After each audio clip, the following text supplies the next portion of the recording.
Qual é o seu tipo de história favorita? Eu, principalmente quando o assunto é cinema, prefiro aquelas histórias assim repletas de detalhes em que a gente tem que prestar atenção em cada coisinha para tentar desvendar o que realmente está acontecendo. Quando o assunto é mistério, a gente não pode deixar de lembrar da Agatha Christie. Ela é considerada a dama do crime e entre os seus livros, um dos mais famosos é O Assassinato no Expresso do Oriente, que é o livro que nós vamos resenhar essa semana.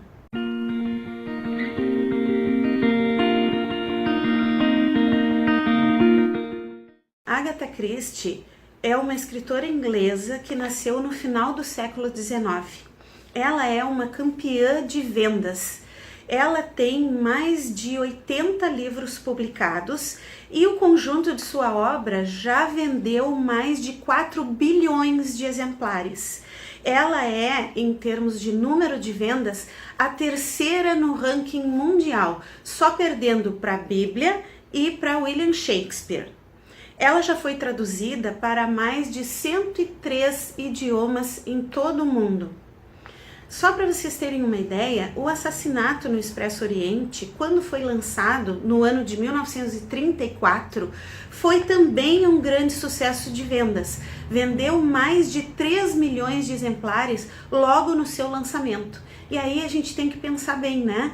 3 milhões de exemplares na década de 30, isso é muita venda. A história é protagonizada por Hercule Poirot, o célebre detetive belga das histórias de Agatha Christie. No início da história, ele está na Síria, depois de já ter solucionado um outro caso, está retornando para suas merecidas férias. Quando ele passa pela Turquia, ele recebe um telegrama que pede com que ele esteja com urgência na Inglaterra. Isso faz com que ele tenha que mudar de percurso e o obriga a ingressar no Expresso do Oriente.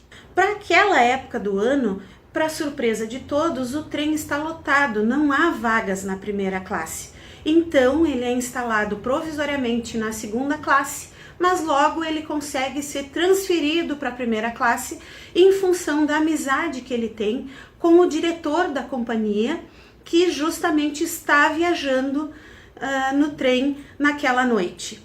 E é justamente o diretor da companhia, o Monsieur Bouc, que vai trazer, num trecho inicial do livro, vai trazer o mote para a trama que vai se desenrolar depois. Então, na página 23 dessa edição, o Monsieur Bouc vai dizer assim: e ainda leva ao romance, meu amigo. Tudo à nossa volta é gente de todas as classes, nacionalidades e idades. Durante 3 dias, esta gente, estranhos uns para os outros, é colocada junta. Dormem e comem sob o mesmo teto, não podem fugir uns dos outros. E no fim de 3 dias, separam-se, tomam diversas direções, talvez para não mais se ver novamente. Durante a passagem pela antiga Iugoslávia, uma forte nevasca obriga o trem a parar. É justamente depois dessa parada que acontece um assassinato no vagão da primeira classe. E claro, Poirot vai ser chamado para resolver esse crime.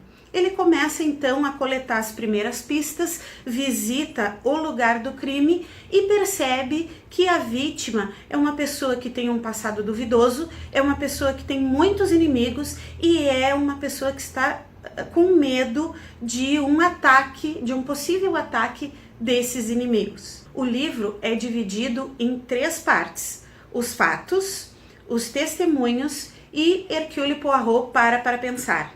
E é justamente nesta terceira parte do livro em que o detetive vai juntar todas as peças do quebra-cabeça para solucionar esse crime com uma solução bastante inusitada, bastante inesperada. Mesmo o leitor mais atento, aquele que, como eu, anota todos os detalhes, todas as características de cada personagem, anota tudo, mesmo esse não vai conseguir chegar à mesma conclusão do Poirot, porque ele é muito mais atento do que a gente pode ser. É uma história muito bem estruturada, é uma história que te prende até o final, é daqueles livros que não dá vontade de largar até descobrir o que aconteceu. Recentemente foi lançado no cinema mais uma adaptação para esse livro. Dessa vez, o Hercule Poirot é interpretado pelo Kenneth Branagh, que é uma pessoa que tem características físicas bem diferentes daquelas que Agatha Christie descreve para Poirot no livro. Digamos que a produção quis dar uma modernizada na imagem do Poirot. Além disso, características que no livro são de 2 personagens, no filme são condensados em um personagem apenas.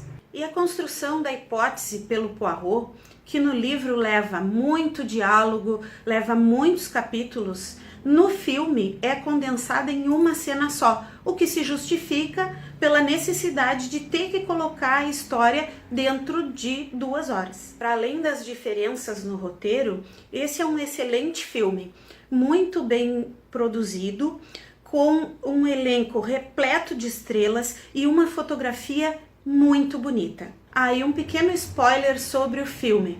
Lá no finalzinho, quando ele já solucionou o assassinato no Expresso Oriente, ele é chamado para ir ao Egito para solucionar um crime que aconteceu em pleno Nilo. Isso mostra uma possível intenção da produção do filme em dar continuidade à história do Poirot através de um outro livro bem conhecido da Agatha Christie, que é O Morte no Nilo. Então essa é a resenha do Assassinato no Expresso Oriente. Espero que vocês continuem nos acompanhando nas nossas mídias sociais, se inscrevam no canal, deixem seu like aqui no vídeo, façam alguns comentários e então nos vemos nos próximos vídeos. Até mais então, tchau, tchau!